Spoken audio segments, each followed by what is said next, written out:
গত সপ্তাহে অন্তর্বর্তীকালীন সরকার ঘোষণা দেয় 5ই আগস্টকে গণ অভ্যুত্থান দিবস এবং 8ই আগস্টকে নতুন বাংলাদেশ দিবস হিসেবে উদযাপন করা হবে।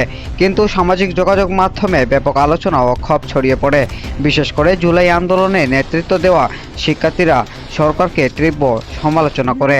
এর প্রেক্ষিতে রোববার উপদেষ্টা পরিষদের বৈঠকে পুরনো সিদ্ধান্ত থেকে সরে এসেছে সরকার। প্রধান উপদেষ্টার প্রেস সচিব শফিকুল আলম জানিয়েছেন, আগস্ট মাসে কোনো বিশেষ দিবস পালিত হবে না, তবে 16 জুলাই জুলাই শহীদ দিবস এবং 5ই আগস্ট গণ অভ্যুত্থান দিবস হিসেবে পালনের সিদ্ধান্ত নেওয়া হয়েছে।